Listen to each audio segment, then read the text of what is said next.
Okay, let me go ahead and call this meeting to order. This is the Air Pollution Control Board meeting for February 14. And will the clerk please do the roll call? Board Member Bennett, Board Member Broggie, Board Member Foy, Board Member Long. Here. Board Member Morgan. Here. Board Member Parks. Here. Board Member Ramirez. Here. Board Member Sharkey. Board Member Zaragoza. Here. Chair Pollak. Here. Okay, thank you. And Mr. Villegas, would you lead us in the Pledge of Allegiance? To the flag of the United States of America and to the republic for which it stands, one nation, under God, indivisible, with liberty and justice for all. Okay. Now we're up to item 4 in our agenda, which is the minutes for our last meeting held on Tuesday, January 10. Move the approval of the minutes. I have a motion for approval. Do I have a second? I have a second. All those in favor say aye. Aye. Opposed? The minutes are approved. Item 5 is our agenda review, and I understand we have one item for an additional item for consideration. Yes, Chair Pollak. For item 10, comment letter was submitted by Kimberly Rivers, Executive Director of Citizens for Responsible Oil and Gas. Okay. Thank you, and we all have a copy of that. Here, here. You can take a look at that one. Are there any other changes to the agenda? Okay, seeing none, we'll take the agenda as published. Item 6 is public comment. Do we have any speaker cards? I'm sorry, Chair. No, we have not received any. Okay. Item 7, board comments. Anybody have some comments to share since? In relationship to the letter from Seafrog, which we just received, their concerns seem to be, and I don't know if you'd like to come up and kind of summarize, but related to oil and oil drilling and the emissions associated with that. And I don't know if there's a specific request other than you'd like to see the thresholds changed, and if you'd like to come on that. I know, we have the potential of having workshops and such, so do you think you could answer that question?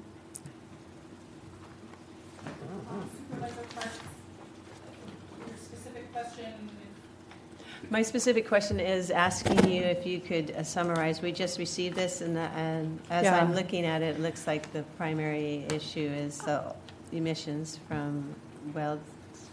Right, and a general concern about the management plan that's before you, I guess, agenda item number 10, which I was going to submit a public speaker card for, so I don't know if... Okay, so Would you we prefer can to wait speak for to that. it then, or because we'll be to it in a couple of minutes? Whatever's more appropriate for your process, I would say, so... Okay, that's great then if you want to speak to the item. Thank Okay. you. Thank you, sorry. Okay, no problem. Any other comments from board members? No. Okay, we'll move on to our consent agenda, which only has one item, which is item number 9, the approval appointment of Ken Bullard, Chris Logan, Marcia Meeker, and Ron Mercord to the Ventura County Clean Air Fund Advisory Committee. Yes. Second. Okay, I have a motion and a second. All those in favor, say aye. Aye. Those opposed? That item is approved.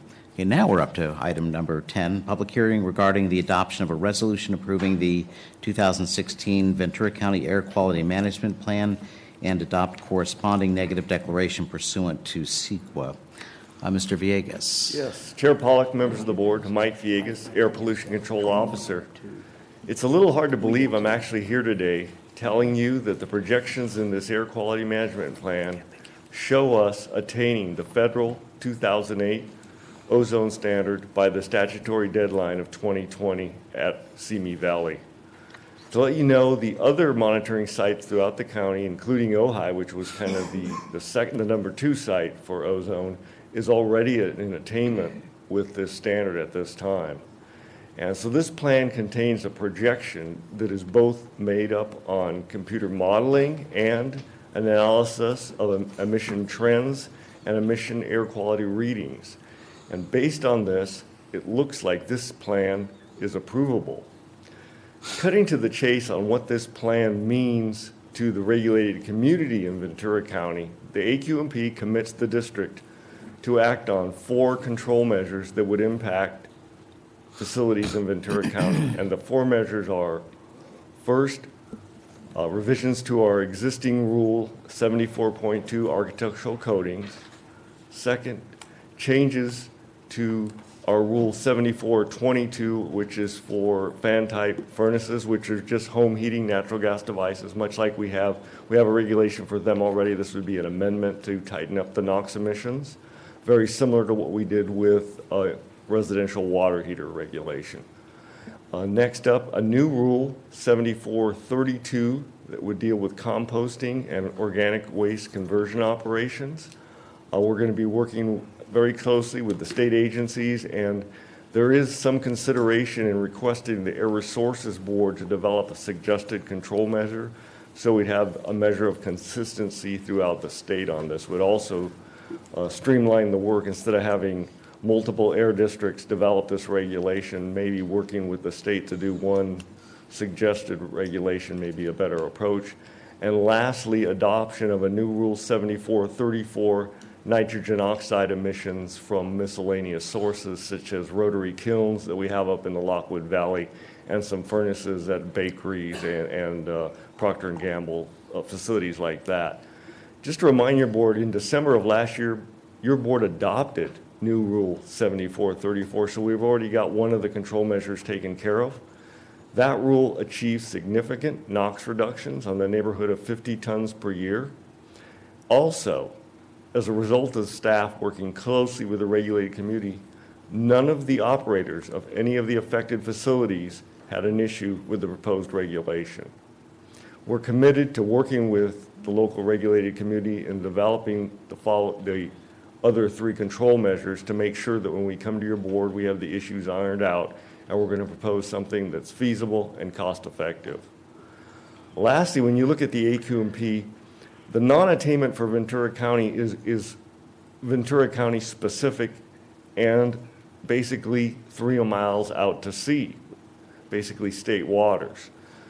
And when you look at emissions in the outer continental shelf, they certainly come onshore with the prevailing winds and impact our air quality issues here in the county.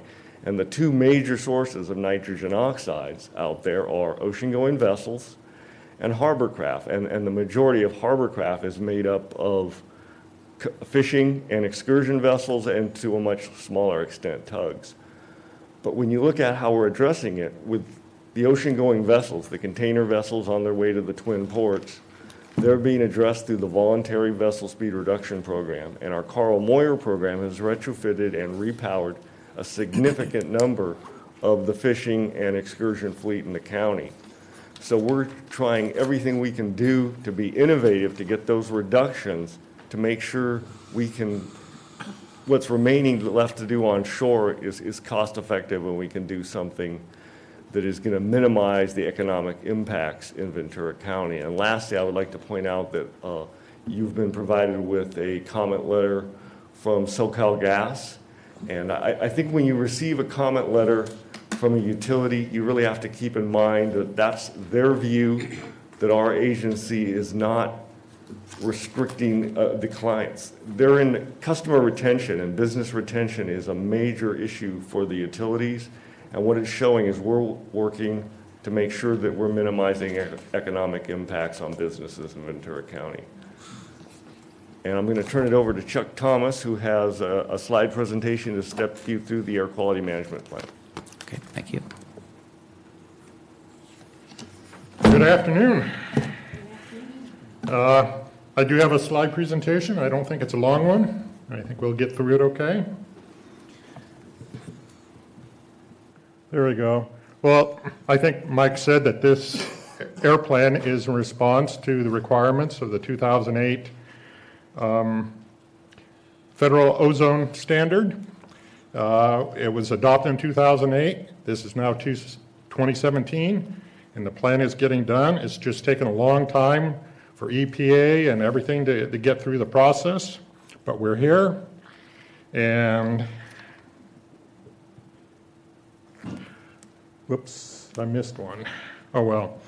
This map is the 2008 non-attainment areas across the country. As you can see, it's mostly in the west and the northeast, with a smattering in between. The light blue are partial county non-attainment areas. The dark blue is full county non-attainment areas. And the two brownish ones right in northeast Utah are two Utah counties which are non-classified for the 2008 ozone standard. Now, under the 2008 ozone standard, the non-attainment areas throughout the country are classified according to their relative non-attainment issue, how far off they are from the standard. And they're marginal, moderate, serious, severe, and extreme. And we're a serious non-attainment area with a attainment date of July 20th, 2021. But it's a little more complicated than that and a little confusing, so I'll get into that a bit later.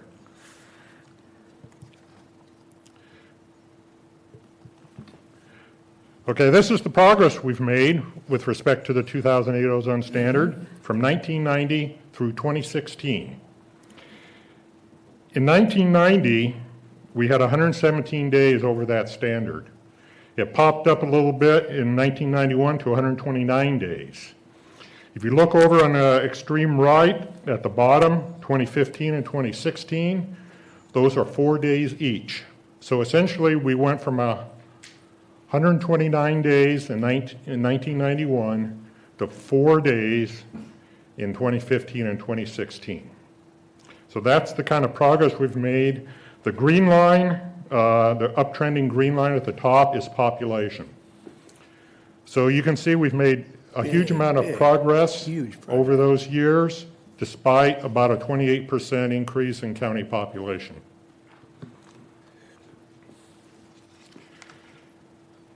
This is a little diagram of the air quality planning process. It's an iterative process that starts in the upper left under ambient monitoring. You have to know if you have a problem before you do anything. So the ambient monitoring, you do the ambient monitoring to see if you have a problem and how much of a problem you have. If you do have a problem, like we do in other places, you have to do an emissions inventory to see where your problem's coming from and how much from each of those source categories, everything from residential water heaters up to the power plants. You have to know where to target your efforts.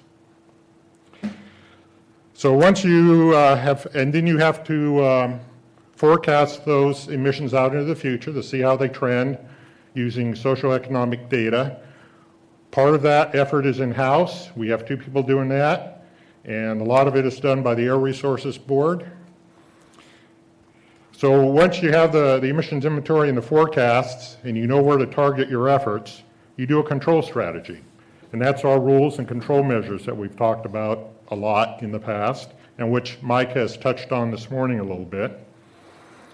Then once you have those, you do your air quality modeling to see if you're going to reach attainment out into the future by your attainment deadline.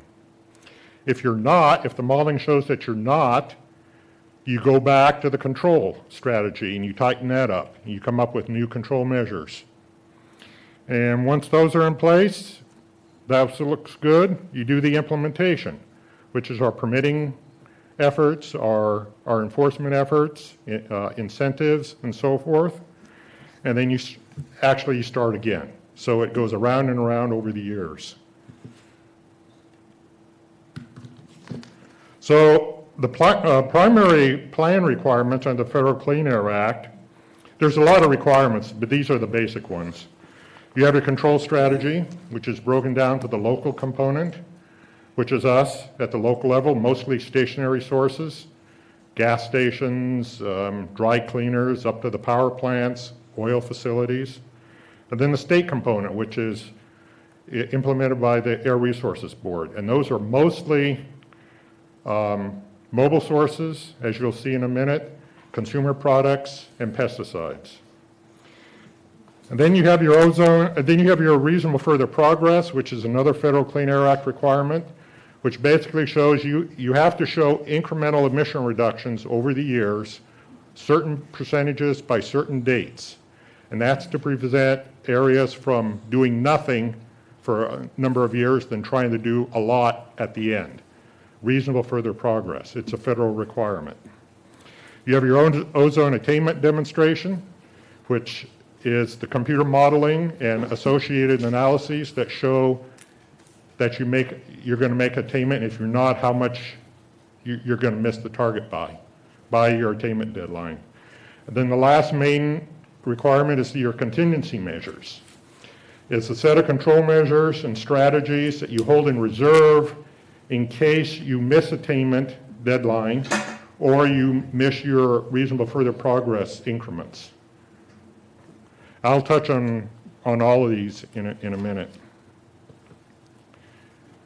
Okay, now the timing.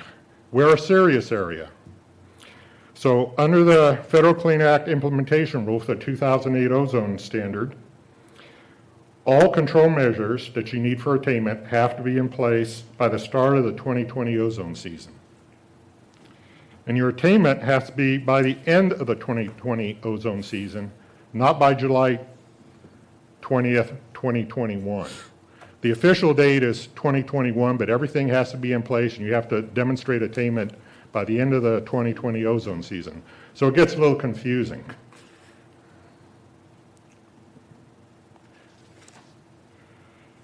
Okay, for ozone, as you probably know, there are two constituent chemical classes. There's your reactive organic gases or reactive organic compounds, and you have your NOx. This is a pie chart of the 2012 baseline emission inventory for the ROG emissions. And as you can see from the percentages up there, it's mostly motor vehicles, mobile sources, solvent use is a big one, pesticide application, and some petroleum industry. Petroleum industry is 8%, pesticides are 9%, but you take the on-road motor vehicles, light-duty cars and trucks, that's 23% right there. And solvents are 31%. Then the projections of those ROG emissions out into the future are there. The top line is solvent usage. The violet or red top line is the solvent usage, and that's projected to increase a little bit over the years based on social economic indicators for the county. The green line is your on-road motor vehicles. Those are going way down. Other mobile sources are going down as well. The yellow line is your petroleum industry. And the gray line is miscellaneous other, blue line is pesticides. So most of the reductions are coming from mobile sources on road motor vehicles. Okay, the NOx is similar. Again, it's mostly mobile sources of various types. Electric utilities are a small slice. Petroleum industry is 1%. And both of those stay pretty flat over the years. Mm-hmm. They don't increase very much or at all. There we go. So the petroleum industry and the electric utilities are right down on the bottom, holding pretty steady over the course out to 2035. Mm-hmm.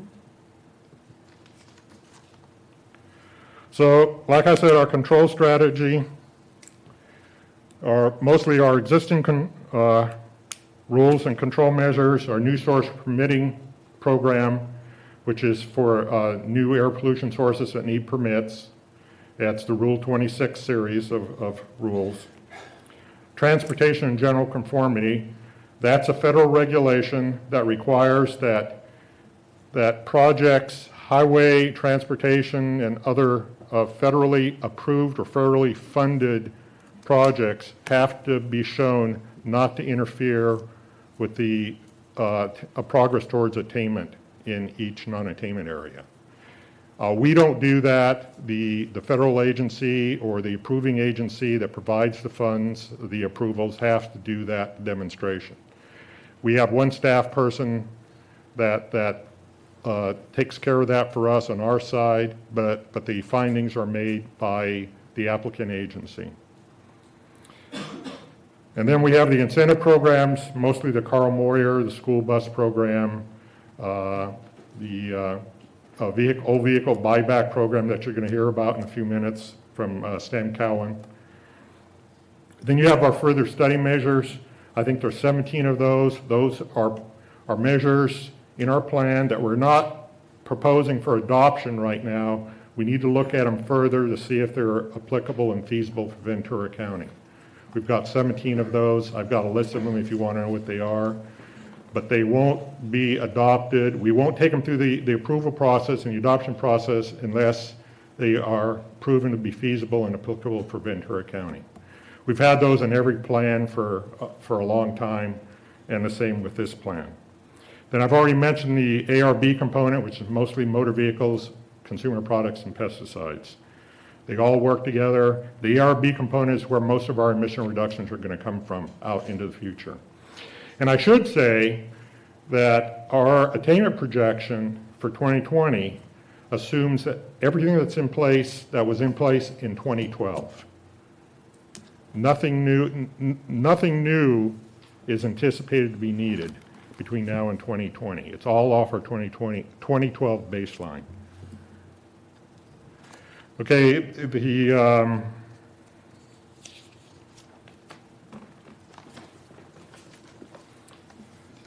ARB strategy, again, on-road motor vehicles, good movements, that's freight, cargo, both on-road and from ports, railroads.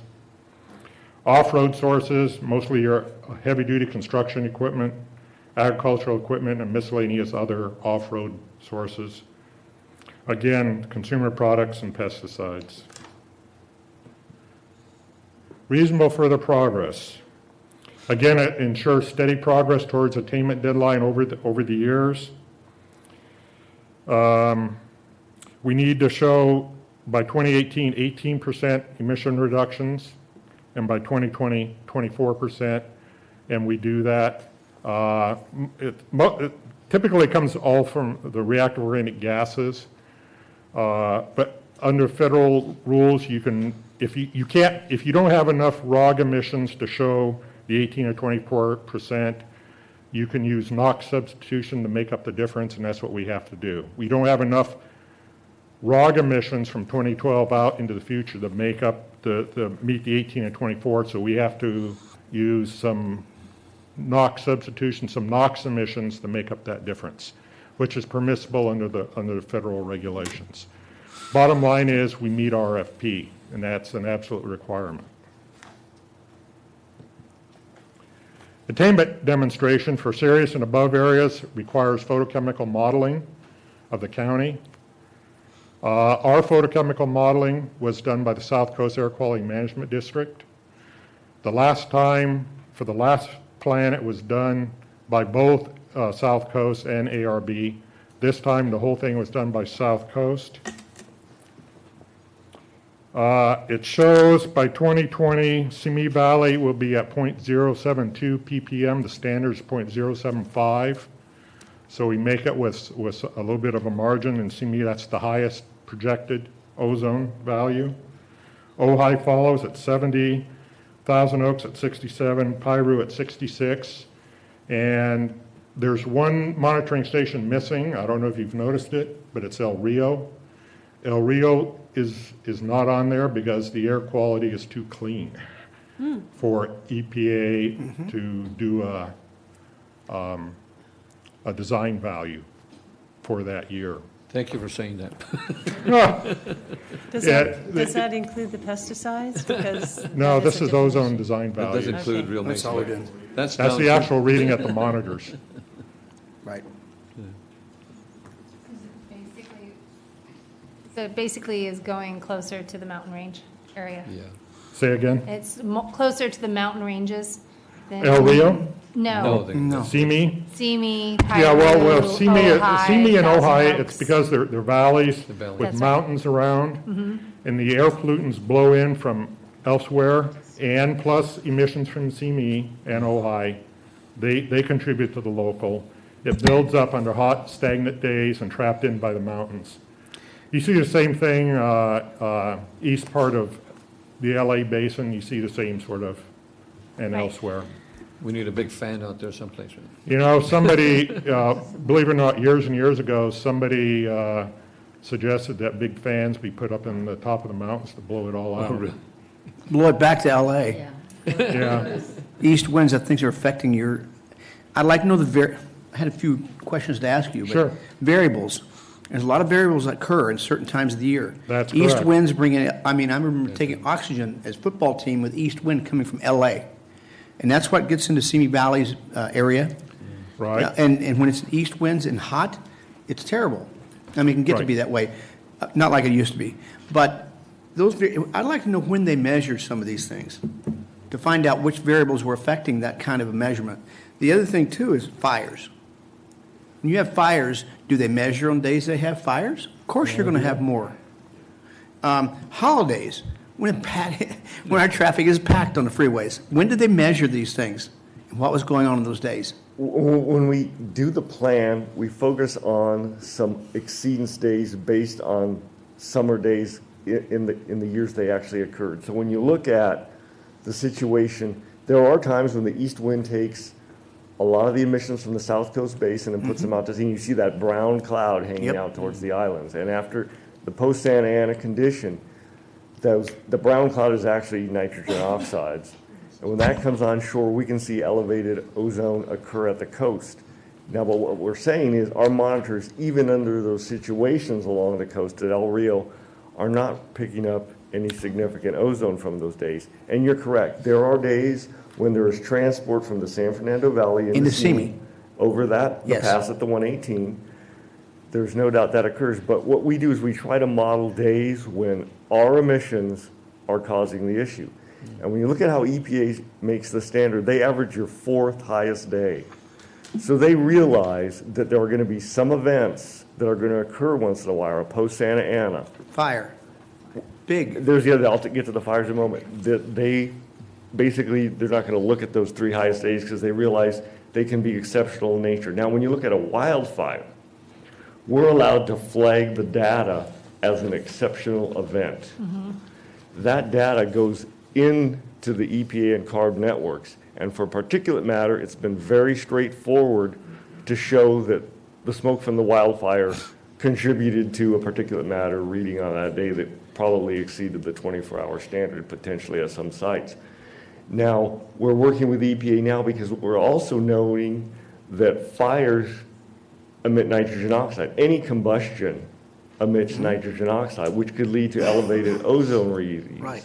And right now, EPA is working with us to try to streamline the process to flag data should a wildfire lead to high ozone readings. So those issues are handled under basically the design of the standard and then through the exceptional events program. And I would expect the new EPA to be more receptive to working with us on exceptional events. Can you also ask them, the variable that's there many times, not just one incident, but you get a hot summer day and it's east wind, or October and get east summer wind lasts for days, all of a sudden our scores are going to go up in Simi and also out in Ojai, because Ojai is a catch basin. If they measure on the wrong days, all of a sudden we're those 4 days. Well, that's the thing. We're required to clean it up. And the idea is you got to also remember that South Coast is taking very aggressive actions to clean up the air. So every year, the air that transports to us under some of those events gets cleaner. So, and we're not allowed to throw data away except in an exceptional event. If EPA buys off that, they can say, oh, look, we had a wildfire, we had very high PM, it was in the CESP, we had very high PM at Piru and Ojai. That data is not going to count. But with ozone, we monitor every day, and now with PM, we monitor every day. So all of that data is being counted. But the bottom line is, even counting every day, we still only had 4 days in 16 and 15. In Simi and Ojai. In Simi. And Simi is the definite. Ojai has already dropped under the 75 Simi standard. gets it. And it makes sense. Ojai, much smaller population, the mountains are higher. But when you look at the prevailing winds, if you look at a map and the prevailing winds, you can see most of the emissions from the Oxnard Plain are carried more so towards Simi than up the pass, up the Ventura River, up that path. They have So- good, I thought I heard you say Oxnard has great weather. There's Yeah, that's nothing. why, you know. it's- Yeah, but see, the emissions from the coast, Carmen? The best. that's right. They're carried inland, they become trapped, they form ozone. So basically emissions from, we contribute, Oxnard, all of us, on the 101, prevailing wind is going to take those emissions towards Simi. And Mr. Chair, it's the 101 that really does it, not Oxnard. It's, we Oh, have- wait, let me just jump in here then. Let's see if we can get the Coming from- jobs back into Ventura County so our cars are not driving. We have 120,000 vehicles Coming going from- in and out of Ventura Coming from County. Camarillo. And the scary part is that we have companies that are leaving all the time from Camarillo. Yeah. Or not Camarillo, but Ventura County. So I'm concerned, I'm looking at this and I I see know. the on-road motor vehicles. right. And I see companies being closed. So our community is going to have to drive further to go to jobs. So that's concerning to me. We need to work on that. I would like to make sure that we're focused on that, on our county and cities, to ensure that those companies are here so we can help with the air quality as well. And Mike's working on that, I know that. Yep. Okay, Do you have a I comment? thought you, Mike and Camera, yes, it definitely were working on it. And I watched Fifth Street and I watched Pleasant Valley at 4 to 6. Guess where it's all going? Oxnard, Wainimi. It's They packed. say 80,000 of our citizens are driving back and forth from west to east, and we have 40 going in and out. So I'm sure with the transportation and so forth, we'll all be looking at these and how we can make it better, Mr. just to be Mears, yeah. aware. I just wanted to say another component is lack of adequate public transportation. I go to Los Angeles for meetings, and I can go on the Metrolink at 6 o'clock in the morning, but I cannot get back until 6 o'clock in the evening. Oh, no. There's a 1 o'clock train. But I'm not done till 2, so it doesn't Yeah. work for me. So No, anyway, and- just a thought, we need more public transportation in the mix, too, to get people out of their cars, and also for movement of goods. It's just getting totally stalled on the road, hurting commerce. And Mr. Chair, unfortunately, we didn't pass a VCPC tax, so we need it. Perhaps next time, and of course, we get into affordable housing issues also. But just so everyone knows, all these issues come together at the Southern California Association of Governments, because you're right, it's hard to work any one of these things in isolation. It's all an integrated puzzle that we need to work on. That's right. Chuck, I'm sorry we interrupted you. Continue. no, that's fine. This slide, very colorful slide. It's from the photochemical modeling of 2020 projections of the ozone levels in that year. The dark blue is the cleanest areas in 2020. The bright red over an extreme right side in the Santa Susana Pass area. And at the very top, at the county line with Kern County, those are the highest projected levels. If you can see them, the black dots are the air monitoring stations. So if you look over on the extreme right, you see the black dot, that's the CME monitoring station. That black dot is 72.5 parts per billion. The standard is 75, so that makes it. But if you go over further to the right in the Santa Susana Pass, it's a little bit higher, closer to 75 and maybe even a little bit over 75. But it still it's still considered it be an attainment. If you go up to the north, extreme north, that red area, that's got to be transports from the San Joaquin Valley. There's just too many mountain ranges and distance for that area to be from us. So that's probably a bit of an indicator of transport from the San Joaquin Valley. So and let's see, you can see on there, if you go down to the black dot down on the right side, that's Thousand Oaks. The one up on the extreme right side would be Piru, then over on the left would be Ojai, and you can't see El Rio. El Rio might not even be on there.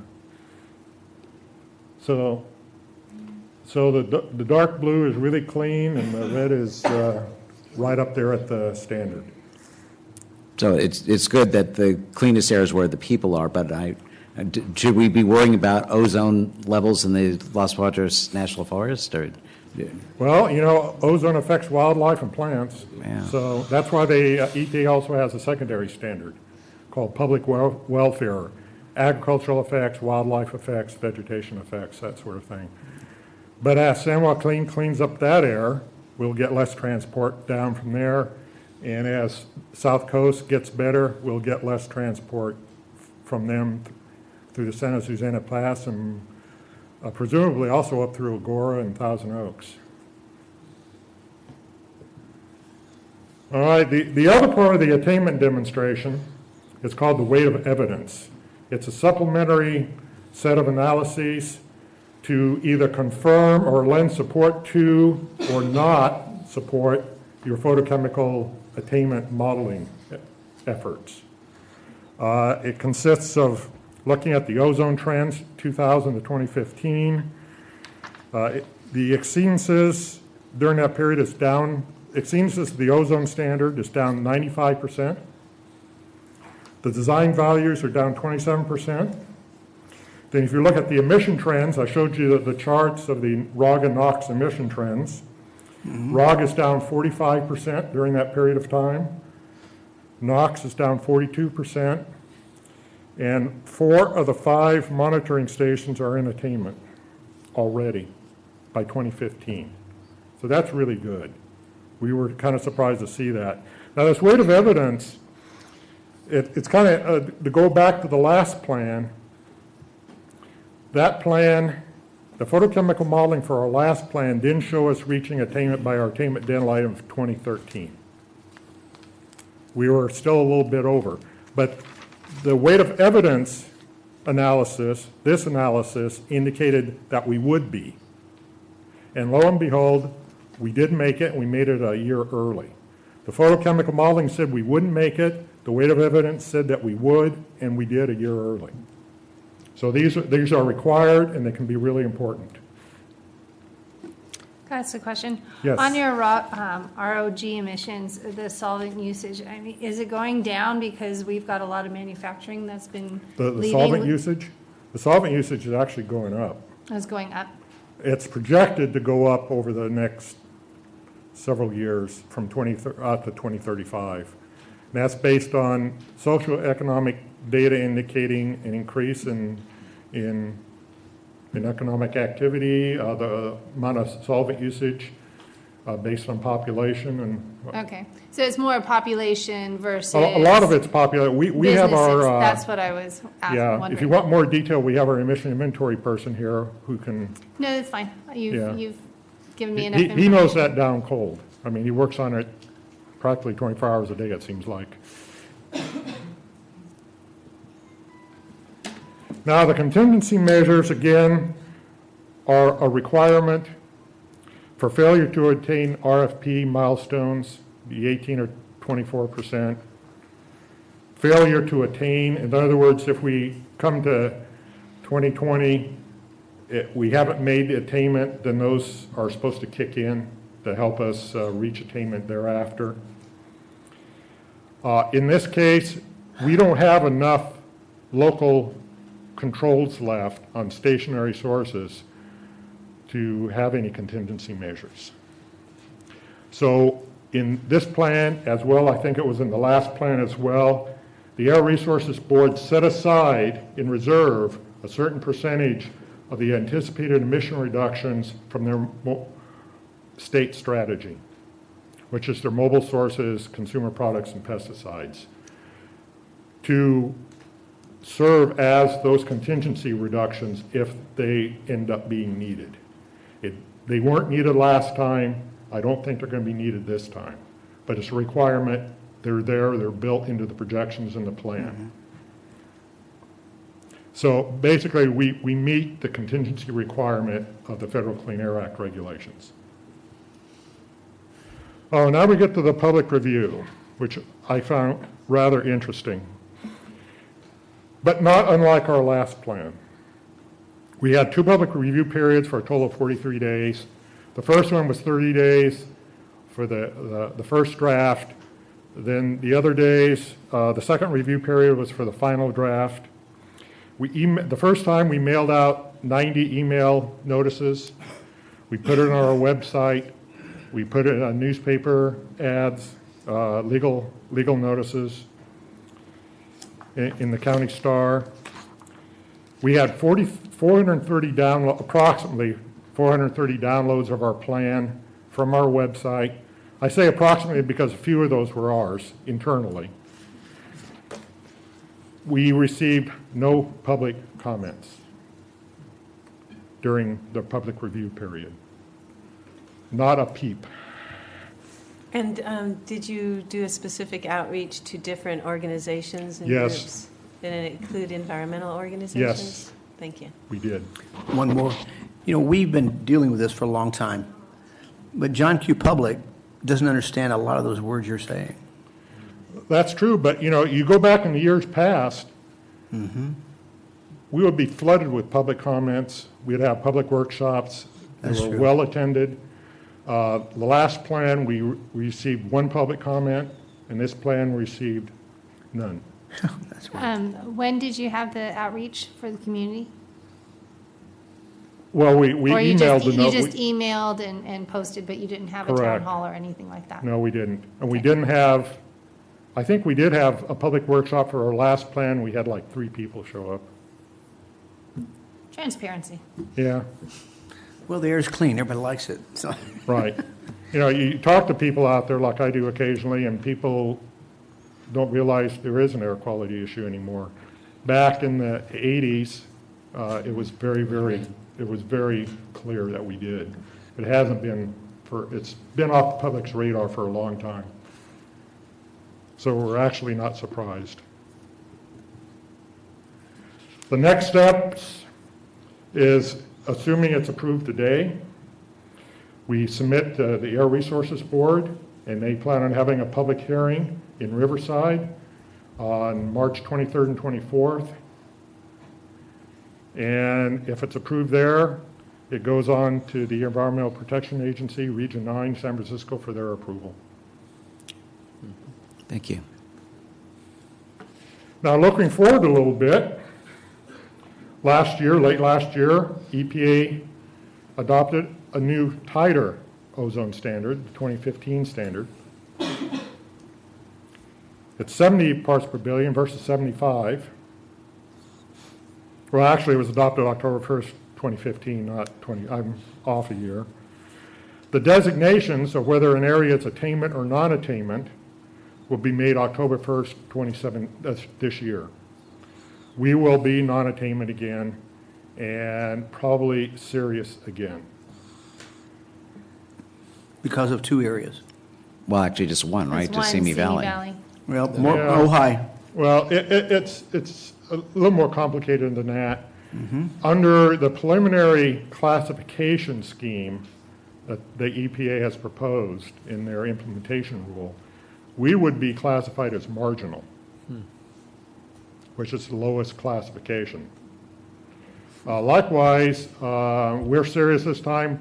South Coast, under that classification, would be a serious. However, areas of California in the past have voluntarily bumped up to higher levels. We bumped up, I think, from moderate to serious, which last time EPA allowed us to keep. And they are proposing for us to maintain that serious classification this time as well. We want to do that because it gives us more time to actually reach attainment. Okay, so because on page 12 of your document, you state that our levels are supposed to be at .07, you have it just, the county-wise is just a hair above that. So to keep us to the serious, it gives us the time it takes to Exactly. be underneath that .07. That's correct. And that attainment deadline would be 2026. Okay. Even though majority is only one city right now, that is slightly above, all the rest are either right below or less. Or a lot below.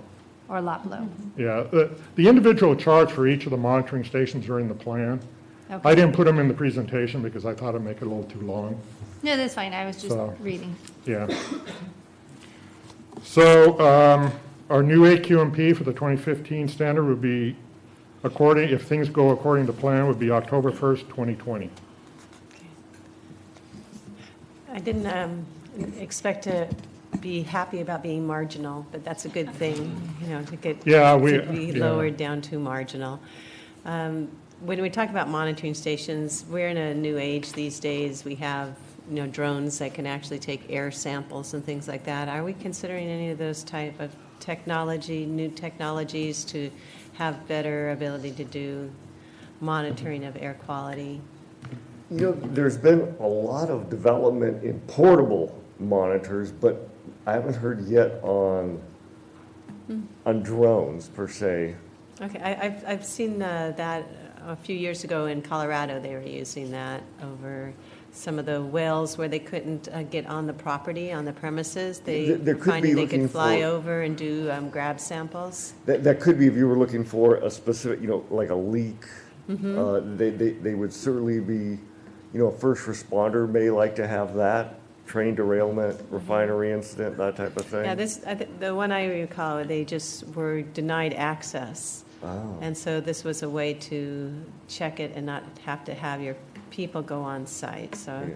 But it does seem like it could potentially be a very cost-effective way to get some accurate data. And I just thought it's something, I'm surprised not other air districts that you know of in California are doing that. Now, and really, you'd be looking at kind of so when you're looking at ozone, particularly, now you're looking at regional issues. Right. And we need to make our sites, they need to be located consistent with EPA guidelines, because you can't be too close to a freeway, tall bearing buildings, hills, trees. For example, nitrogen oxide, when it's emitted, will actually lower the ozone value right there.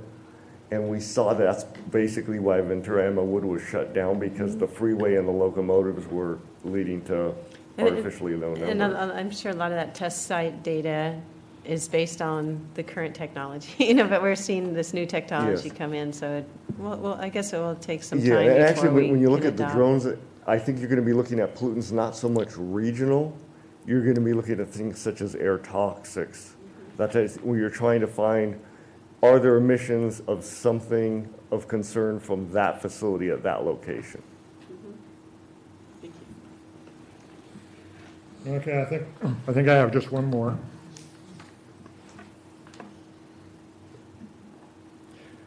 This is a map of the 2015 projected ozone non-attainment areas across the country. And as you can see, it's a lot more areas than for the 2008, but it's still mostly, at least geographically, it's mostly again in the west and the northeast.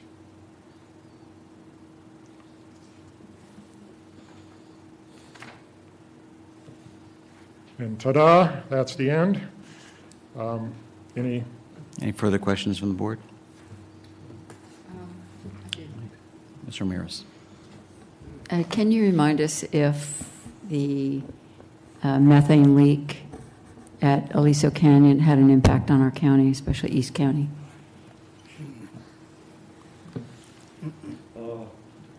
Just to let you know, methane is not a reactive organic compound. However, since it was an old oil field, there was some ROC emitted. So and the constituent of concern when you're dealing with oil fields are what we call BTEX, benzene, toluene, ethylbenzene, and xylenes, with benzene generally being, because of its toxicity, the risk driver. So South Coast did extensive modeling, taking both methane and benzene samples. We also did some grab samples at our Simi Valley site, and we did not detect anything of concern, certainly. Simi, I think, was just too far. A matter of fact, one of our managers lives in Simi, and he had one of his neighbor commutes the 118 every day, and he said during the leak he would smell Aliso Canyon while he was near Granada Hills, the Porter Ranch area on the 118. And he lived in eastern Simi, and he said he never smelled a whiff of the odorant in the natural gas at his home. And that we also checked for sulfur compounds, looking for any signature of that odorant added to natural gas when we tested at Simi. And I know we have a landfill out in Simi as well. Does that get monitored at all in terms of its emissions? Yes, they have a permit from us. Landfills emit landfill gas. They generate it as the trash decomposes. It's mostly methane, but does contain reactive organic compounds. So since we're concerned with reactive organic compounds, we require that they basically put wells in the landfill, take that gas, and control it. So they're drawing that gas. What they're doing at Simi, they're running it into engines and generating power. They're also looking into compressing it into natural gas to fuel some of their refuse vehicles. They're plumbed, for that. They have to. Yes. Yeah. It's a gas collection control system. Yeah. Thank you. And I would just kind of ask slightly hypothetical, not take too much time. I'm on the SCAG board as a regional council member, serving there with Supervisor Parks and the Chair Pollock. And one of the issues we always hear about is Salton Sea. As it dries up, it's drying and blowing something into the air, including really terrible smells. Is that something that would have been, it wouldn't have been, it affects people's health, that's for sure. But that's not something that would be picked up by this, right? No, it wouldn't. And actually, there was one incident where the Salton Sea, it was a couple years ago, it went so bad that they actually had complaints in the San Fernando Valley, and we picked up a couple complaints in Simi on the odor. And South Coast traced it back to the Salton Sea. And yes, what you're concerned about as lakes drop is some of that silt can become entrained in wind. And when you're really talking about a major issue, the Owens Valley Great Basin issue. It is a major issue, and it hasn't gotten better, actually. It's gotten worse. But that's for another time to talk about. Okay, if there's no other questions, I'll open the public hearing. I have 4 speaker cards. If there's anyone that would care to speak and has not turned a speaker card, please do so, and we'll hear you during this portion. Our first speaker is Kimberly Rivers.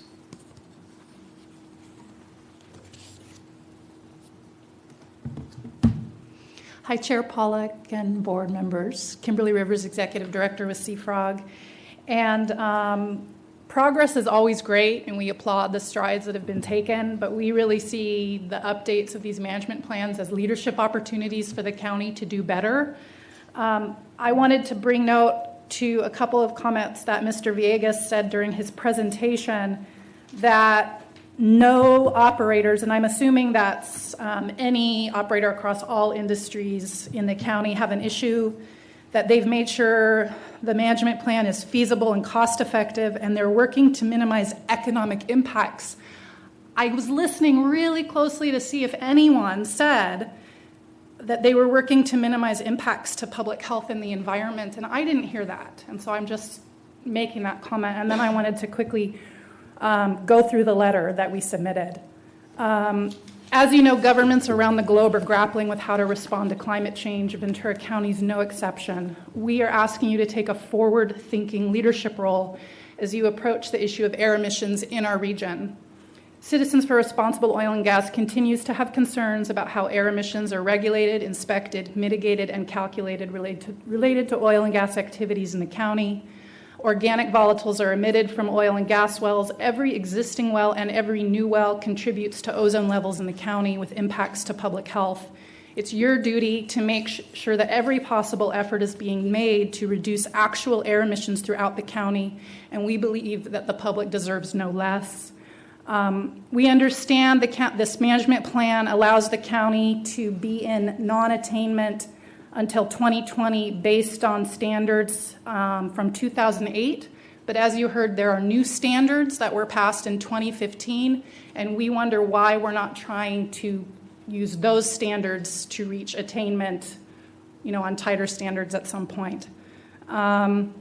Some specific areas of comment, and these are actually related to issues that Mr. Thomas said they're looking at for possible future management plan amendments. We support lower leak detection thresholds. 1 quart of oil can contaminate up to 250,000 gallons of drinking water. We support minimizing the use of flares. Flares should only be used as an emergency tool. Routine burning of natural gas by flares is a waste of a natural resource and unnecessarily pollutes the air. CFROG supports strict air emission rules for vacuum trucks. They're used extensively in oil and gas operations. Rather than reasonably available control technology, that RATC, we support the requirement of best available control technology to ensure the environment and public health is the priority. We understand that other bodies that Ventura County has to adhere to only requires reasonably available. This is, again, a leadership opportunity where the county can do better by the public. Other issues, we really would like to see a strong effort to have all stakeholders at the table. I am going to make a request officially later to see the list of the environmental organizations that staff reached out to. From our context, it was on nobody's radar. We have questions about the CEQA threshold for fixed sources. We'd like to see that reviewed and discussed. We understand 10,000 tons per year is allowed for projects, and we understand Santa Barbara County was able to reduce that quite significantly at this level. Questions about localized samples. We understand and we heard about the regional sampling, and again, right, EPA requirements, but Ventura County can choose to do better. We have concerns about the lack of any unscheduled or surprise inspections of oil and gas facilities. Again, we understand having the annual reviews and scheduled inspections are typical policy, but this neither ensures the public's protected or, in our view, makes sense from a regulatory standpoint. Figuring out some way to have unscheduled inspections can help ensure that permit compliance is happening 365 days a year. There's also an issue regarding sump pits on oil fields that we understand the APCD continues to permit inoperable sumps, and we'd like to see that practice discontinued. And that. Thank you for your comments. I saw Mr. Villegas taking notes, and we'll certainly, at the very least, get a formal response to you back to your letter. And I did want to say, the letter was submitted today, so yes, staff hasn't had an opportunity to see any of it. So, Great. yeah. Thank you for your Thank comments. you. Next speaker is Jan Dietrich.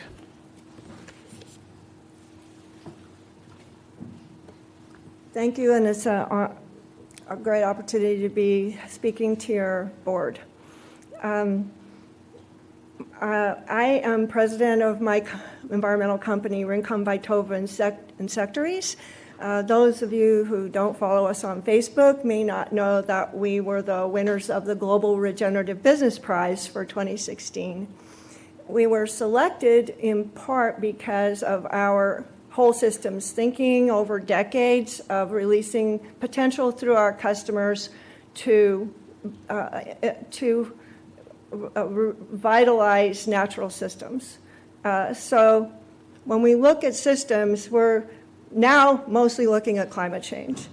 And I would like to, I knew some of you have seen me at hearings over the last 4 years raising the request that our county be more ambitious and creative in policy related to climate change mitigation. We now have the guidance of the Paris Agreement to pledge to try to do our part to keep global temperatures from rising more than 1.5 degrees Celsius. This is not going to be easy. And this policy is necessary that all policies like this policy look at that standard in their impacts on the years to come and even on future generations, doing our part. I'm also active with the Ventura County Climate Hub. 30 or 40 people come to our monthly meetings. We have 500 people on our list. They would all have loved to have heard about this process. I was blindsided by this. I read the paper every day. I guess this was like buried in all the news about the results of the November election, whatever. We didn't get notified. I just have 3 comments then. First is the, I appreciate Mayor Pro Tem Ramirez's comment about public transportation. Fixed sources are the biggest, source of, mobile sources are the biggest source of emissions in our county, and we will have reductions through state policy, but things that this county can do, the one that's coming to mind that I'm picking up from listening to a lot of experts is just look at electric buses. Can we just not buy any more gas-fueled buses? Buses and trucks are the biggest source of mobile sources of emissions. So, but then there's also EVs and EV. We could follow really LA County's lead in only buying electric buses and dramatically promoting electric vehicle technology. The other main comment I have, let me make sure is about that CEQA threshold for fixed sources. And, we've known for over a year of Santa Barbara's amazing achievement to reduce that, I believe, to 1,000 tons. And I've talked to a number of experts, retirees from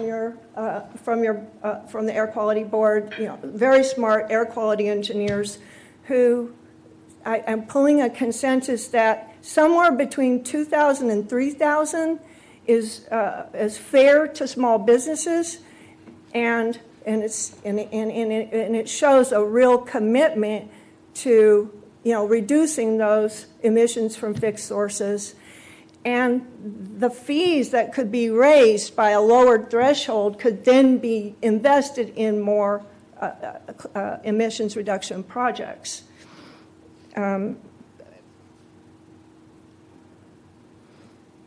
Finally, I'd like to bring up my very most, I think my biggest, I'm learning through all of our meetings in agriculture. We go to the Ecological Farming Conference and the California Agriculture Network, Agriculture Network Conference, and networking now with about 40 people in the county towards carbon farming protocols and policies that would reward land managers that sequester carbon.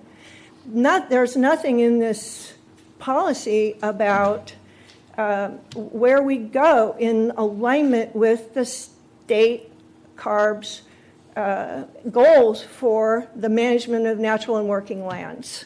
I think it's a really major omission considering agriculture is such a big part of our county. Thank you. Thank you, Jan. Our next speaker is Ron Whitehurst.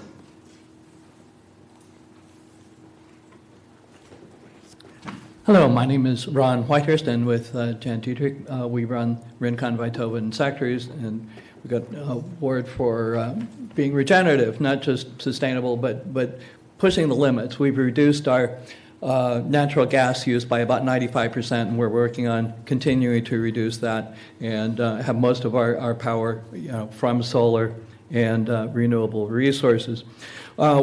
We are members of the Climate Hub, a group of groups. It's an umbrella group of various environmental groups that work together to focus our collective attention on issues generally relating to climate change, growing food locally, fighting fossil fuels, promoting renewable sources, and building community for resiliency. And so we were not notified of this process, and we would respectively request to be put on the notification list along with some of our partners. Apparently CoLab and WISPA was on the list, but we weren't. So we support the notes from CFROG, and we live in the oil field. Our insectary in our home is in the Ventura oil field north of the city. For us, it's personal. We see us working very hard to reduce our fossil fuel use and our carbon footprint. We see the flares going off.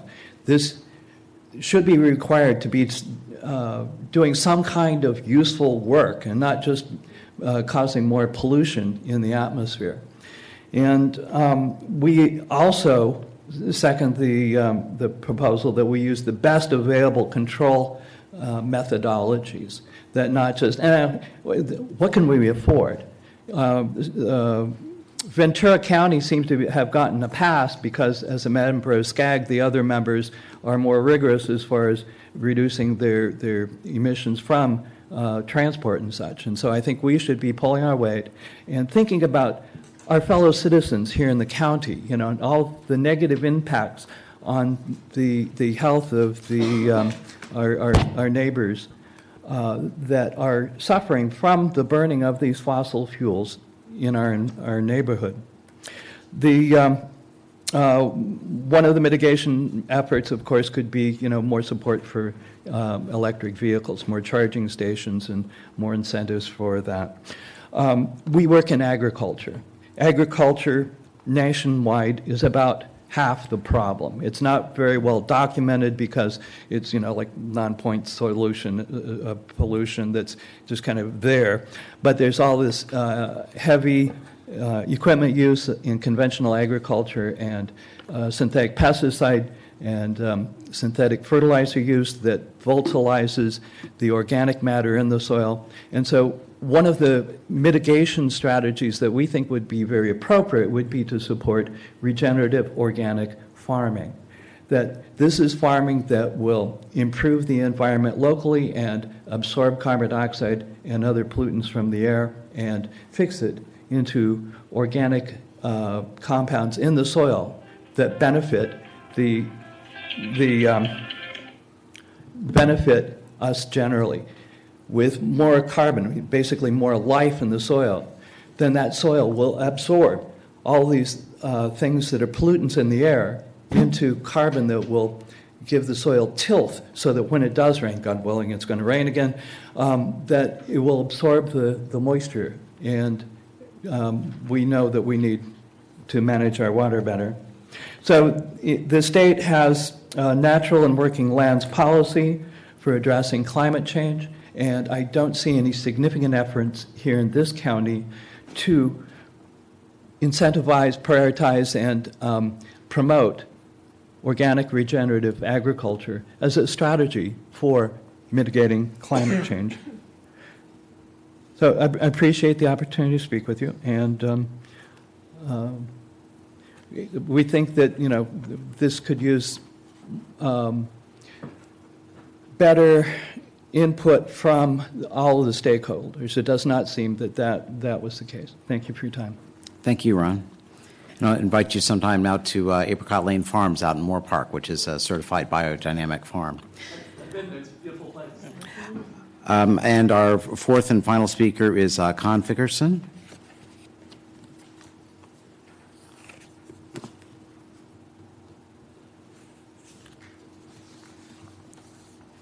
Good afternoon, supervisors. Corinne Fickerson, Environmental Services, SoCalGas.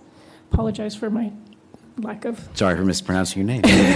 lack of legibility on the card. Sorry about that. SoCalGas wants to congratulate the district, Air Pollution Control Officer Mike Villegas, Planning Manager Chuck Thomas, all district staff and board members, past and present, on your achievement of demonstrating attainment of the federal 2008 8-hour ozone standard by 2020.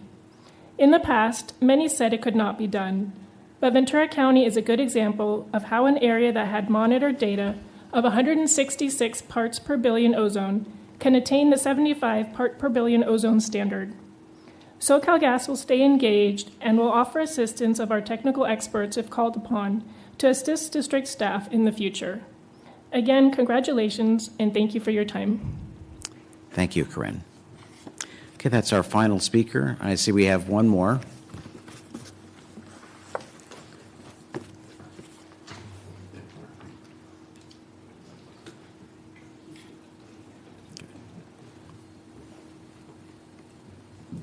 Steve Colomé. Colomé. Yeah, and I wasn't sure if I was going to give a comment today. I was watching the presentation from outside. And I decided to come up because I think there's a little too much kumbaya here today. And I'll give you a bit of my background. I'm a recent immigrant to Ventura County, a refugee, if you will, from the hinterlands of Orange and Los Angeles counties. I have a doctoral degree in air pollution control from Harvard University, and I've taught both at UCLA and UC Irvine. And I'm going to give you this slight background because my assessment is actually not entirely pleasant here. I've been on ad hoc and standing committees of a variety of federal agencies, including the Consumer Product Safety Commission, the National Academy of Sciences, National Academy of Engineering, National Institute of Health, Department of Defense, NASA, and EPA. A little closer to home, I spent about a decade as a member of the TAC, or Technical Advisory Committee, to the South Coast Air Quality Management District.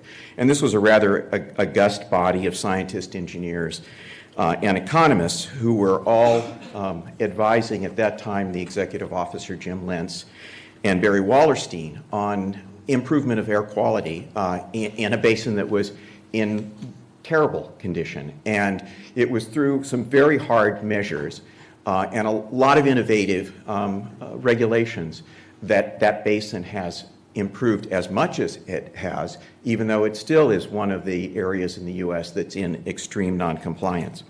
I'm now working as a startup entrepreneur and inventor, and this notice, the initial notice of the AQMP did not reach my desk. It was during the busy time of my professional activity.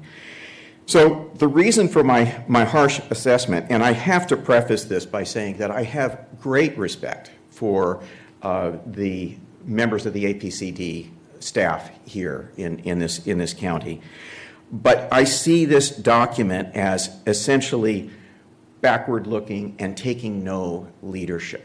A little bit like driving in the rearview mirror instead of looking through the front of the car.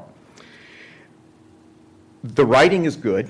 It starts out with what looks like a history of science look back at the standards of 1979, 1997, and 2008.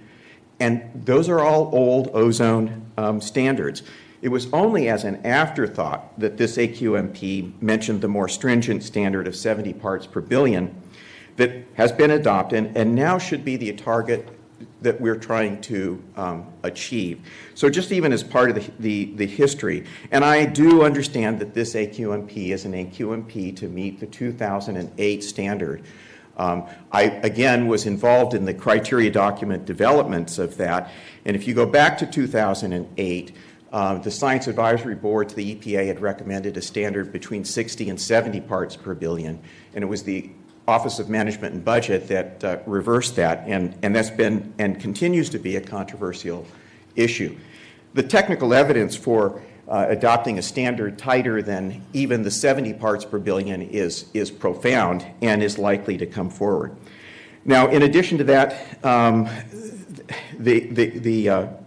I'll just point this one, draw your attention to page 6 of the document, where it said that on November 15th of 1990, President H.W. Bush signed the Clean Air Act into law. Well, the actual history of the Clean Air Act and air quality federal regulations goes much further than that. In 1955, we had our first Federal Air Pollution Control Act that was administered by the Public Health Service. These were mostly uniformed engineers and scientists, and air quality regulations weren't politicized then. They were really focused on public health. Then in 1963, the first Clean Air Act was passed, again administered by the Public Health Service because this was pre-EPA days. So we've had amendments in 1970, 1977, and 1990, and that's where this particular document starts. Now, we are really dealing with a very serious air pollutant here, one that destroys lung tissue and causes inflammation. And that's why premature mortality and heart disease are at risk. Now, I'll sort of quickly try to wrap up here because I see the clock, but I would grade this a grade of no more than C. I mean, I was a traditional grader at the university level. A C is a yeoman's effort at just meeting the requirements. But because this borrows further study measures from other agencies and misses drawing attention to the new standard, I could grade it no better than a C- to D+. What can we do? I just have 3 points. Let's acknowledge that the plan really needs to focus on the 70 part per billion challenge and the likelihood that we're going to see a standard tighter than that because the health evidence points to that. Let's see taking some leadership in the next generation of emission controls from the oil and gas industry and not just borrow new measures from districts outside of Ventura County. Let's put Ventura County as a leader. And let's recognize the co-pollutant benefits of addressing ozone precursors, including air toxics, hotspot exposures, and greenhouse gases. Thank you for indulging. Thank you, Dr. Colomé. Yeah. Doctor, you wrote that outside while you're waiting for us? Pardon? I'm sorry. You wrote that outside while you're waiting for us? Yes. No. I took a little study. I had written something, but I really wasn't sure whether or not I would step forward. Great. I'm glad you did. Thank you for your comments.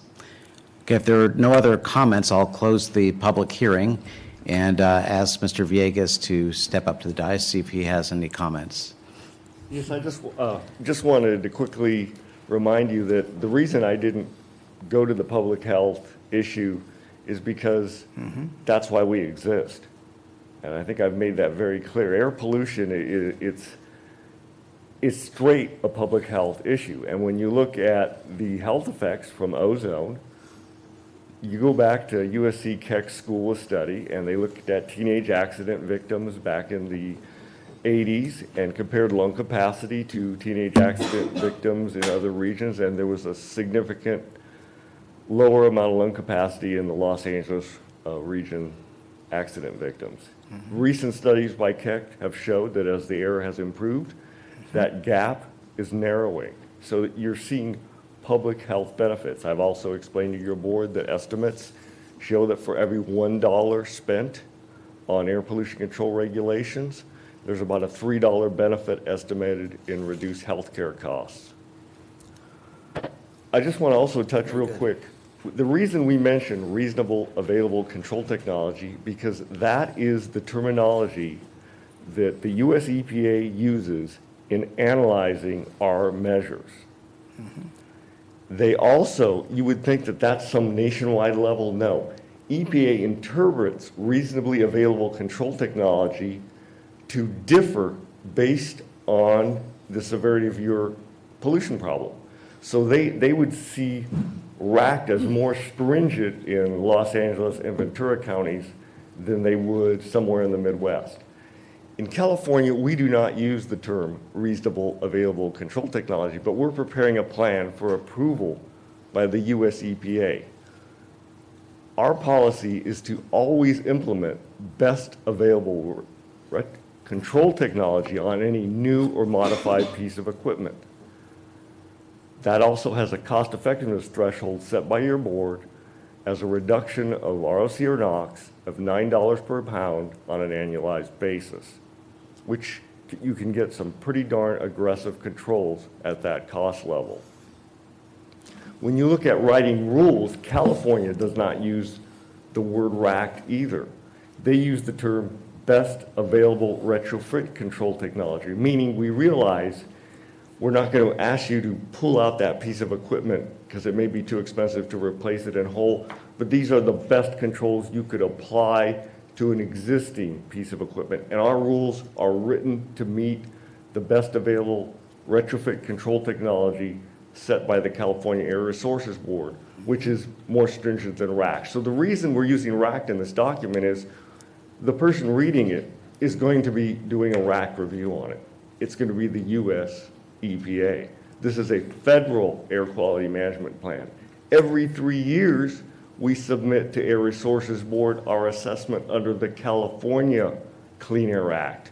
You will see then the terms BACT and Best Available Retrofit Control Technology. We call it BART.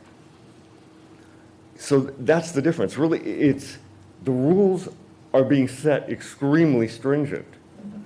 We're just using the terminology for the specific document. We're preparing for a specific legal mandate to be submitted. Because it says RAC doesn't mean we're setting what we consider a RAC rule in Nebraska. We're going to set the most stringent regulation in place in California. The other thing, and this was my bad, I wanted to, in my notes opening up the meeting, I wanted to mention that this plan is solely being submitted to demonstrate attainment with the 2008 ozone standard.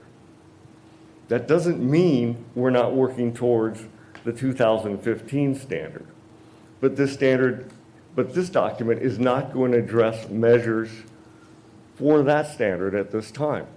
The designations under the new standard have not even been made yet. The litigation on that standard will not be complete for a few years. So no agency in the United States is working on a plan for the 2015 standard at this time. We may be implementing programs to clean the air to make it easier to attain that standard. That doesn't mean, you look at we have 4 control measures. We've already adopted 1 for this plan. We're always moving ahead. Our previous plan, we had all but 1 control measure adopted before it went to the California Air Resources Board. We're very aggressive in that. As far as leadership, Ventura County is the first air district in California to undertake a dual program to reduce both NOx and ROC. Ventura County set standards via our Rule 59 for the 2 power plants in Oxnard at the lowest level set in the country, more stringent than the South Coast limit, which you met on a basin-wide average. We said you're going to meet it on a plant-by-plant basis.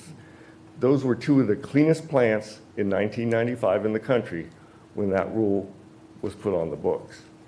So we have shown a lot of leadership in this area. And I just want you to understand that we are not going to implement RAC rules. We're going to do BACT.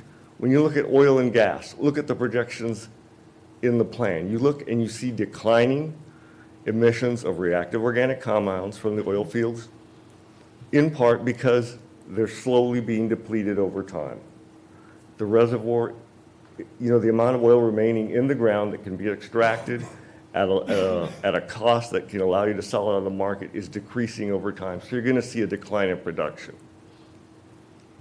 And when you look at nitrogen oxides from oil field equipment, it's declining over time. Slightly, but it's a very small number. Definitely, we should have notified CFROG. And I've been very good about when we've had a variance hearing related to an oil permit, I make sure that CFROG receives it. And we undoubtedly went back and hit the Sierra Club's Environmental Coalition with this one.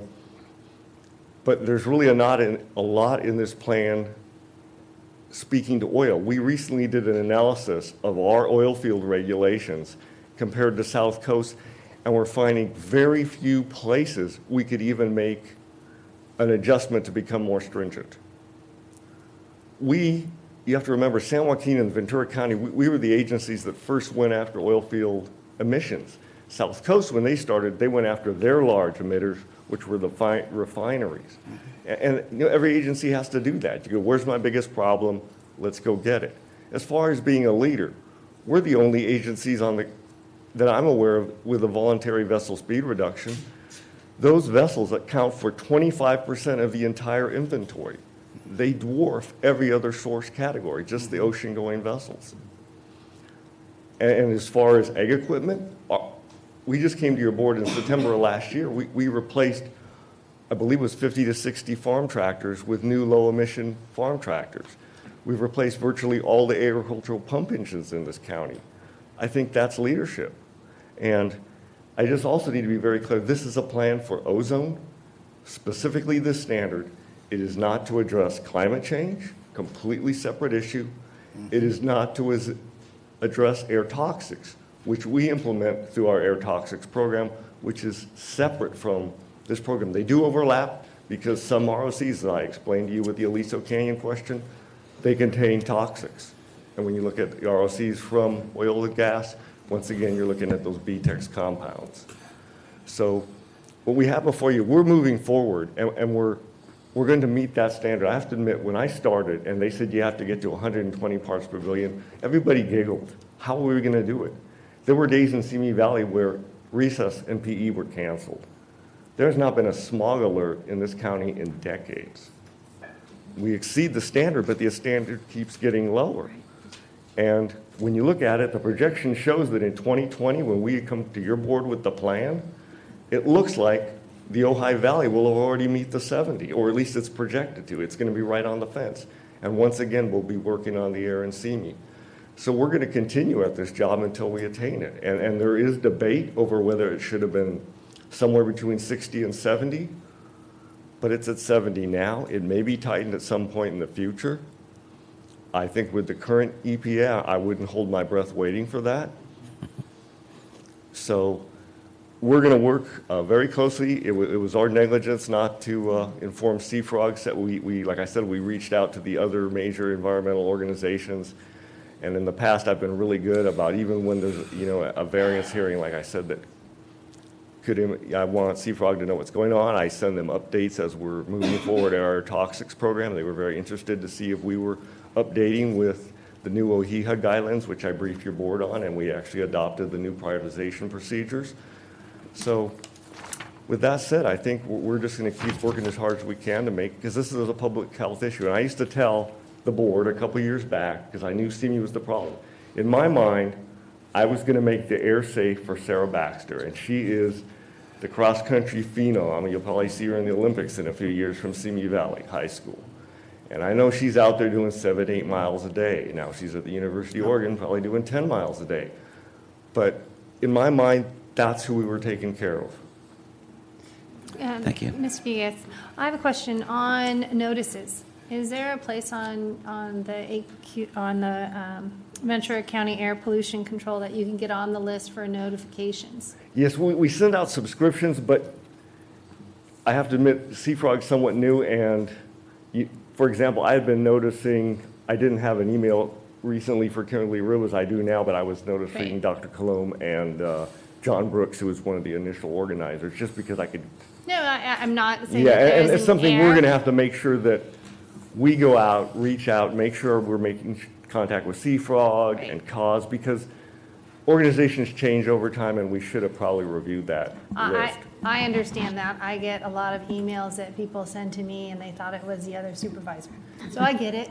People change all the time. Yeah. I would just like to ask not to assume that a group might not be interested. They Absolutely. could have a choice to say, you know what, this is nothing, I don't need to worry about that. And then also on the town hall, just making sure that the community does have a chance for transparency or a voice. I know it takes an hour or so. I don't know how the other board members feel, but to me, it's that outreach to the community to make sure that if there is something that they can come to and speak like this.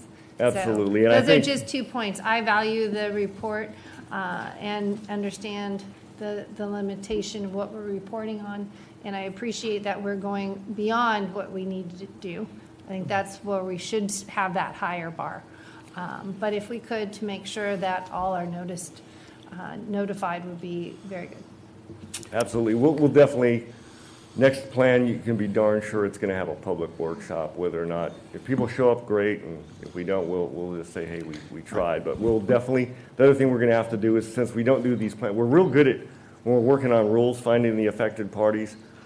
But I think with the plan, too much time elapses between plans that we need to review the mailing list. We'll just have to make that as a task. Mr. Zaragoza? Yeah, Mr. Chair, I just want to share that we are trying, I've been a APCD member for many, many years, and we've done a lot to reduce air pollution here in Ventura County. And as the chair last go round, we were commended. This has had nothing to do with this report, but at the EPA in Washington, D.C. for being leaders in reducing air pollution. Us, in the county of Santa Barbara, APCD, and especially in the ship reduction project that we had out here at the Channel Islands. And we were called the leaders, including some of the folks out of Long Beach. Well, I can't remember the name of the the assembly person or Oh, Senate. it's Congressman Lowenthal. Congressman, right. I just want to share that we have done a lot to reduce air pollution here in Ventura County, and I believe that we are taking the leadership program here and to help our communities and help the county of Ventura. I just want to commend you for that and your staff. And we're going to do a better job on outreach next go-round. And just one last thing I want you to know also, districts do not regulate agricultural pesticide That's right. in any manner. We are preempted under law. It's the Department of Pesticide Regulation. We work closely with them. I was DPR. down at the, when they submitted their version of the plan, I went to the Air Resources Board meeting for that one. And when you look at the trends overall, emissions from pesticides are on a downhill trend. And you in were the very out helpful years. then too when the DPR came over. Yes. Mr. Morgan, did you have a comment? Yeah, just one. Did you? I'd like to appreciate what Mike just did when he summarized and answered. There's a lot of issues that came up here that don't belong to this, what we're doing today. And you named a couple of them right there. The pesticides and some other things that were brought up and trying to be applied to this document. I'm glad you came back and answered a lot of those and got the correct side out in what we're doing. This way it lets everyone know that we're dealing with what we have to deal with on this document. I've lived here 54 years. You don't know how much this place has improved. I've been on this board almost 20 years. And I was one of those that said, how are we going to reach that number? Remember that? How are we ever going to reach that number? Well, Mike and his staff have worked their tails off to make this happen. We're not Los Angeles. We're not Riverside. Whoever said Riverside, I can't remember, but you're in deep stuff because you're in a long time before you ever get close to what we are. Fortunately, if you go along the coast, I bet you say Malibu doesn't have that. Orange County, those guys live on the coast because you have coastal winds. Let's use our common sense. Coastal communities are not going to have as much smog because it's going to blow inland. And we know that. What's affecting us most are the ships.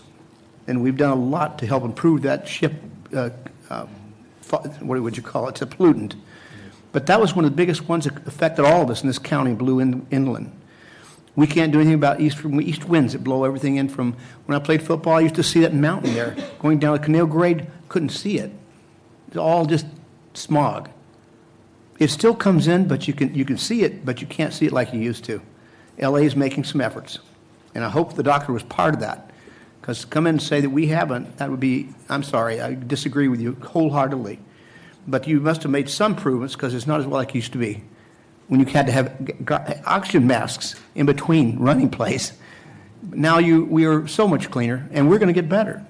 This board is committed to doing those efforts, but we're doing it our time, and we're going to be continue to march that way. You saw all the different stats and all the charts and how far we're down.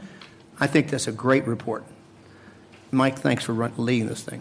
Yeah, I just want you to remember too, when we adopted oil field regulations, I can remember a Unocal representative standing here with a Bic lighter saying, that's 10,000 parts as methane right there. And APCD's calling that a leak.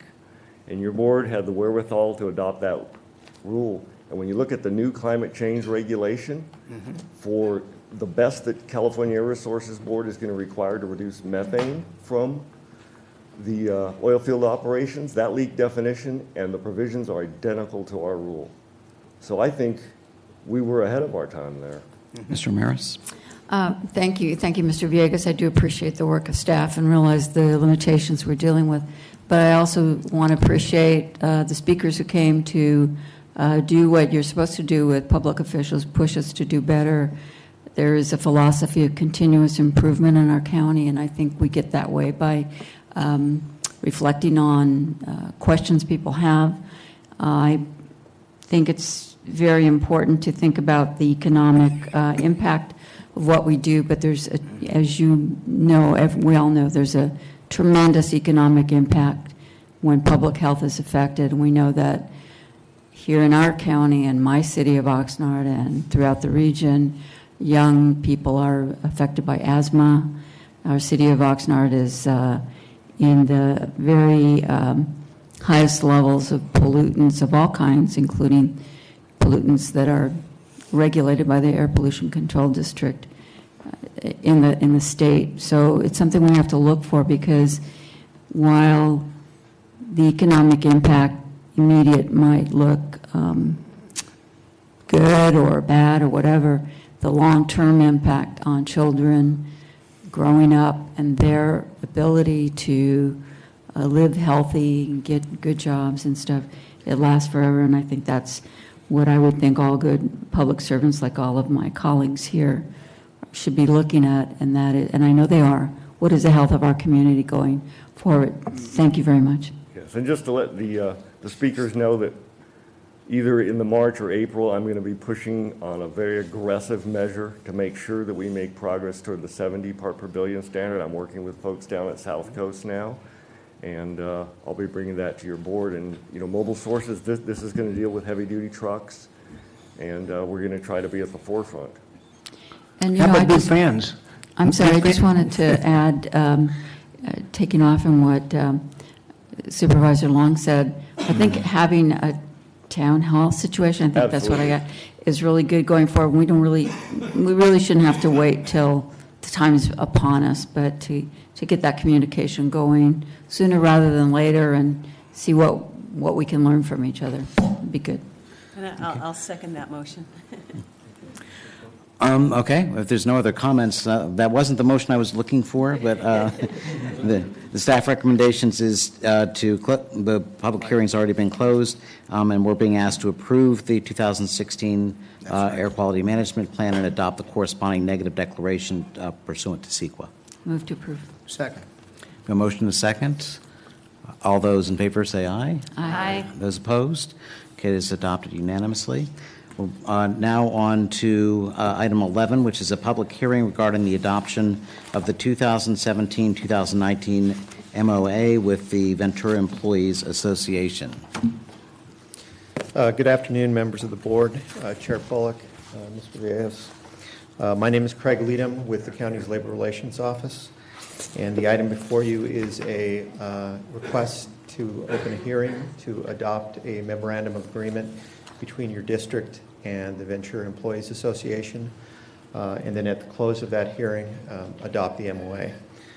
Just by way of some brief background, prior to initiating bargaining with VEA in December of last year, the county conducted a number of analyses regarding economic forecasts, and what we found is that we could expect in the coming years some moderate wage growth and some significant increases in terms of healthcare costs. The MOA before you is for a 2-year and 10-month term ending in December 2019, and includes modest increases to wages and more substantive increases to medical flex benefits to address those economic trends. The MOA and terms and conditions were reached with the VEA are consistent with the county's compensation philosophy to keep total compensation within 5% of the job market for classifications represented by the union after anticipated salary and benefit increases are in place. In terms of this MOA, the key economic terms include 3 separate 1.5% general salary increases. Those would take place in February of this year, December 2017, and December 2018. A market-based adjustment, a salary adjustment of 1%, which would be effective at the end of this month for all the employees covered by the bargaining unit. And again, there are 8 employees, district employees covered under the VEA contract, primarily air quality engineers and supervising air quality engineers. The MOA also includes a $50 per pay period increase to the medical flex credit allowance. Those increases would be, there would be 3 $50 increases effective this month, the end of this month, December 2017 and December 2018. Also included is an annual allowance of up to $150 per employee for professional licenses that are recognized by the state, and a $50,000 term life insurance policy for each employee. Following 6 very positive and productive bargaining sessions with the union, the MOA was overwhelmingly ratified by the union 2 weeks ago on February 1st. The Civil Service Commission has also reviewed the proposed MOA and has found that it will have no impact on the Ventura County personnel rules and regulations or the civil service system. And I'd be happy to answer any questions you might have. Any questions from the board? Mr. Chairman, move approval. Well, hang on, we have a public hearing on this, so let me open the public hearing. Do we have any speaker cards? Okay, no speaker cards. I will close the public hearing, and a motion would be in order. The reason I want to share that, because it was approved also by the Board of Supervisors. So, Yes. I'll make a motion to approve. I'll second that with a A comment. motion and a second to approve the adoption. With a comment. This seems to be a very, what do you call it? A good salary raise and for the times and so on. So I think that's, you guys did it right the first time around with supervisors. And we had approval by the union too, which is, Great. thank you. Okay, I have a motion and a second. All those in favor of adoption, say aye. Aye. Those opposed? Okay, the MOA is adopted. We're up to item 12 on our agenda, which is adoption of a resolution approving the market-based adjustments for management, confidential, clerical, and other unrepresented employees effective February 26, 2017. Greg, you've got this one also. Yes. Good afternoon, Chair Pollack and members of the board. John Braden Kaniski. I'm the Classification and Compensation Manager for the County of Ventura. I'm here to request adoption of a resolution to approve market-based adjustments for targeted management classifications in the Air Pollution Control District. Periodically, we do conduct total compensation studies of positions in the county to determine whether we're competitive with the external market. One of these studies was conducted in 2016 on management classifications in the county, and we included the Air Pollution Control District in that. It's important not only for recruitment efforts, but for retention purposes of key management positions that we remain competitive with the market. The methodology that we used for the Air Pollution Control District management positions was total compensation and similar to what we used for the other management positions in the County of Ventura. Our goal is to achieve 95% of the market median, and that's what the proposals are in line with. There's currently 9 APCD management classifications. 5 of them are targeted for a 1% single increase. This increase would be effective February 26th of this year if it were approved, and the total cost is approximately $7,480 for annual cost. Any questions from the board? Move approval. I have a motion for approval. Do I have a second? A second. All those in favor say aye. Aye. Any opposed? The resolution is adopted. We're up to item 13 on our agenda, which is approval and authorization for the Air Pollution Control Officer to execute an MOU with the County Public Works Agency to provide project management services for the new building that's being considered.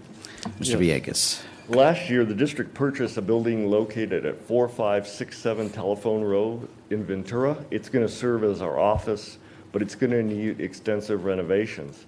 However, in the long term, we're going to see significant reduction in our operating costs because we'll no longer be paying rent, and our lease payments right now are about $500,000 at our existing location. The fact that we have a long-term tenant in the new building also will defray costs for operating and maintaining the building.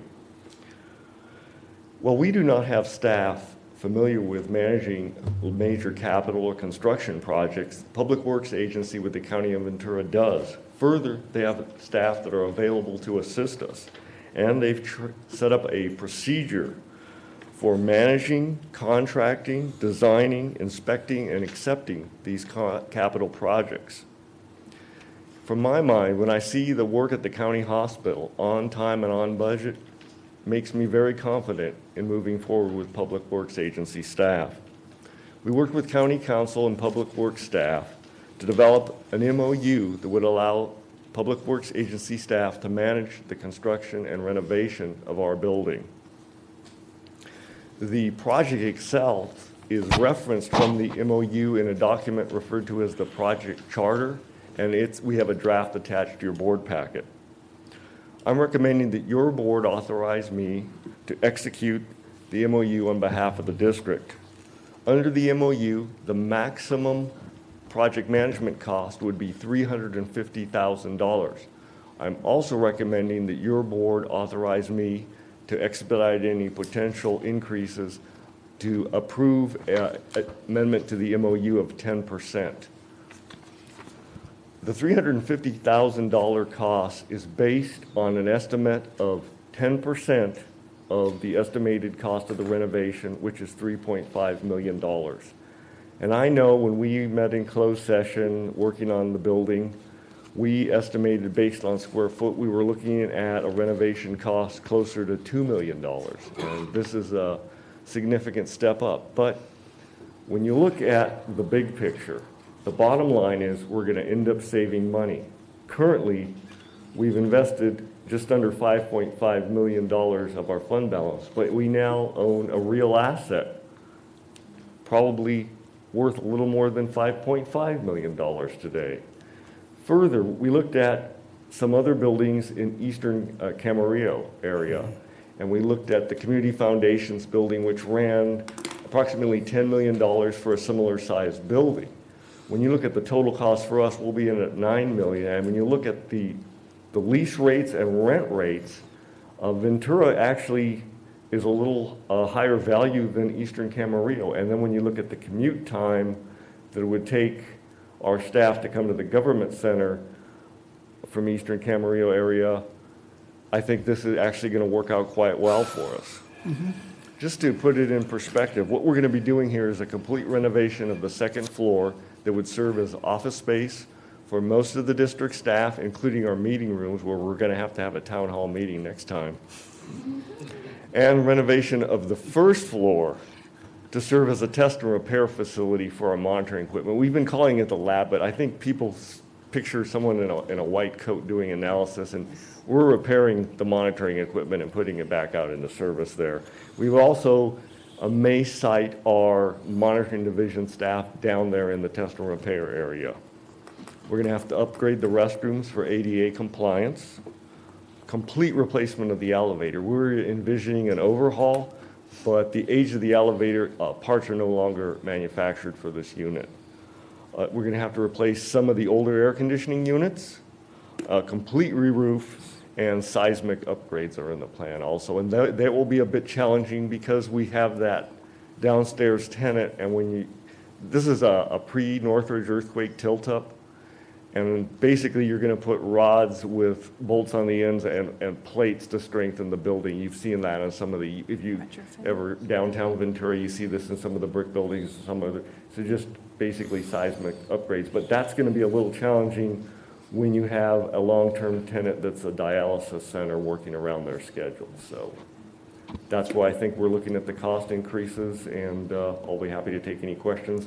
We also have Public Works Agency staff present. Okay. Any questions from the board? Yeah, Mr. Chair. Zaragoza? You know, we've been working on this project for a long, long time, and you said it, the long-term tenant's going to save us a lot of money in the long run, and I think it's extremely important that we look at that.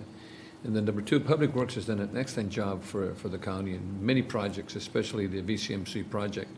In fact, that project is ahead of time, because a schedule, excuse me. And if you look at the hospital down the street, it's a little behind. I know, but I think, that Public Works is doing an excellent job, and I think, we're really moving forward on this project, and I think it's great that you're going to do all those renovations, because it's going to be basically a new building. So I think it's a good project, Mr. Chair. Mr. Chairman. Yes, Mr. Morgan. You had $5 million for this building. 5.475. How much more on all the improvements is that going to bring? Do you not have an estimate of the improvements they're going to have to make, because they are significant? Yes, the total estimate right now is $3.5 million for the renovations. That's all the improvements to get us in there. So it'll be $8 million now? It'll be 9.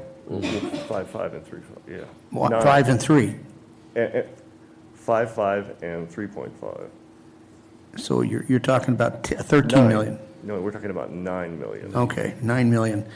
So it's not, I'm sitting here thinking, well, wait a minute, improvements, I haven't heard that cost yet. Yeah, Because no, it's- when you're comparing with other buildings, that's Yes. what I'm saying. Yeah, when you're looking at the total, I mean, if you look at the community foundation, they got a new building ready to go at 10 million, but when you look at prices over there, it's a little more affordable.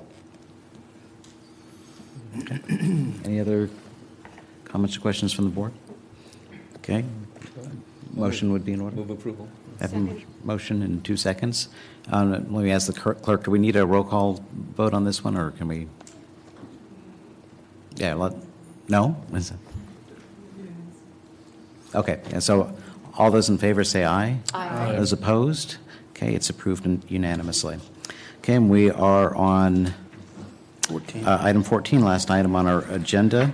Approval and authorization for our air pollution control officer to execute a grant agreement with Environmental Engineering Studies in an amount not to exceed $125,500. Yes, this is a program your board already approved. This is the it's the voluntary accelerated vehicle retirement program. And the idea is to target 1995 and older vehicles and get them off the road. And when you look at the cost effectiveness of this program, generally light duty vehicles, you don't get a lot of emission reductions because they're so clean by nature. But when you look at the pre-95s, you can actually get an appreciable emission reduction. And then you can actually, with this program, hit the high end of cost effectiveness under the Carl Moyer program. So this is one of the light duty programs that looks very good from a cost effectiveness standpoint. Because when you think about an EV program, if you were going to buy a Leaf, you were probably going to buy a Camry or an Accord.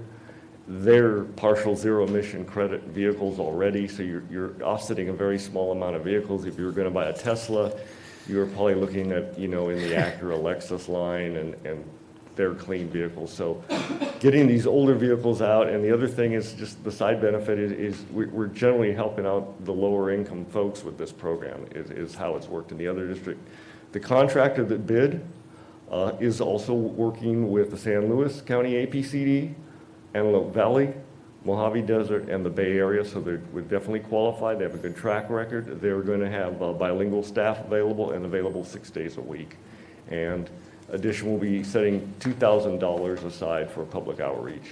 But these programs tend to get, the word of mouth spreads pretty well, and other districts have not found any issues with getting the money out. All right. So, okay. Any questions from the board? Okay, a motion would be in order. Can you, is it that they will receive more money than if they were to do it another way?